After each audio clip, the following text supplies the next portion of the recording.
Greetings everyone, this is Jed Shlackman. For this video I'll be speaking about the topic of subconscious reasons why people often don't heal from whatever disease or condition they may be experiencing.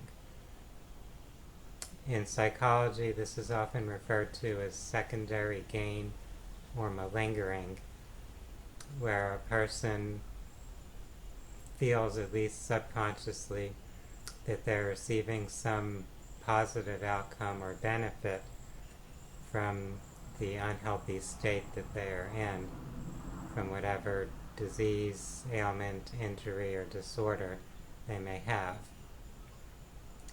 So if we look at things that happen in people's lives, we can see how this might occur. And I'll go through a few different examples.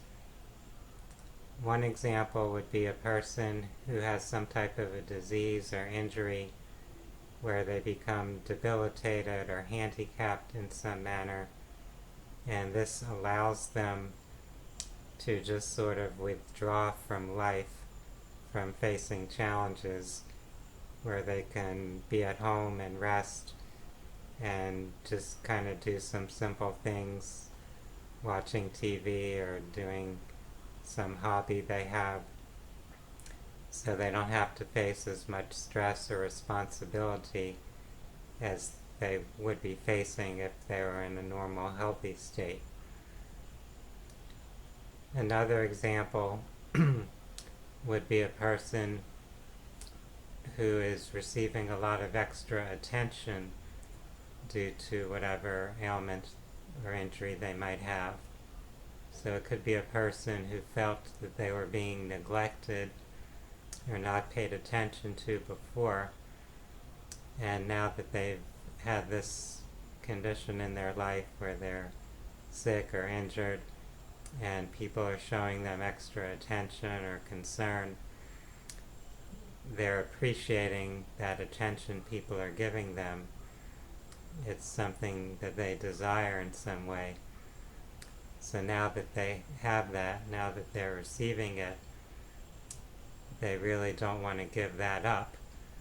And if becoming healthy again would mean giving up that attention and caring they're receiving from others, then their subconscious mind now doesn't want to allow that to happen.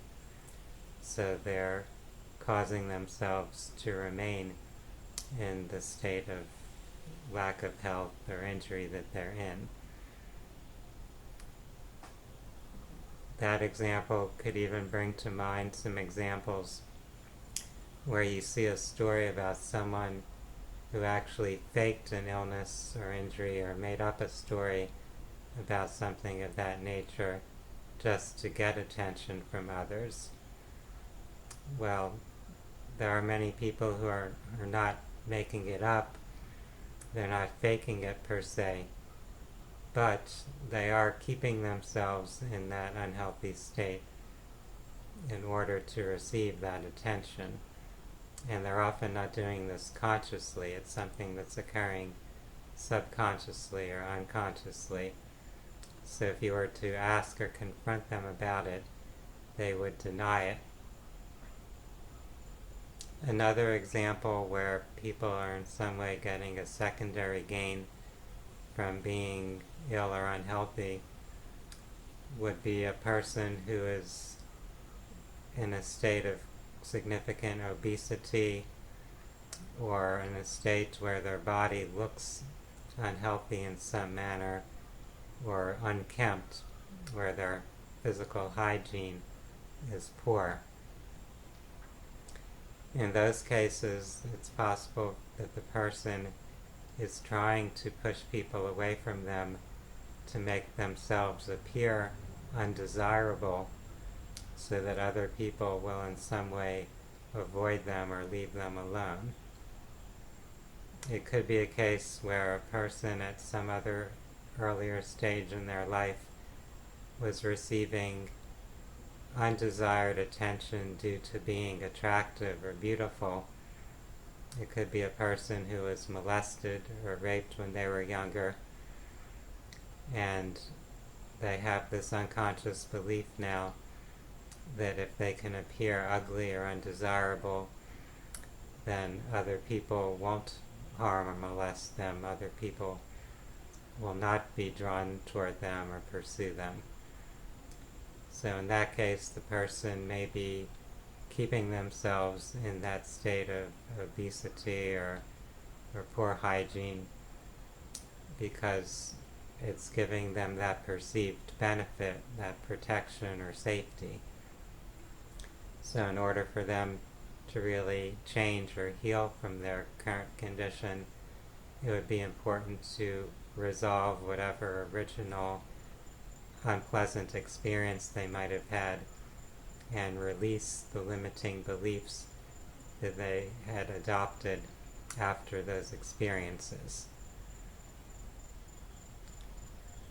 There could be a variety of past experiences and beliefs resulting from those experiences that could be contributing to someone unconsciously maintaining themselves in a state of illness or disease. So if you or if you're a healer or a counselor of some type who's working with other people and finding that there are conditions that are not resolving, even with the best efforts using different holistic or alternative or even conventional healing approaches, you may want to consider that there are these types of subconscious beliefs, these secondary gain motivations that are leading the person to sustain themselves in that unhealthy or unbalanced type of state. I hope that this brief discussion has given each of you some insight into some of the patterns that are present either in your life or the lives of other people around you. It's important to realize how powerful our subconscious mind is, how vital it is to our health and well-being, and to understand that whatever it is doing, it, from its perspective, has a positive intention.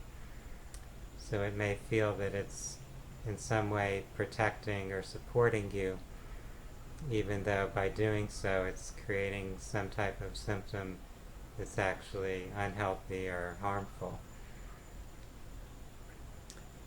So for those that are looking to find additional guidance or support for healing, I invite you to watch other videos where I'm addressing topics in the holistic health field. You can also visit my website, which is phinsights.com. That's phinsights.com. For now, I would like to wish each of you a wonderful day. Namaste.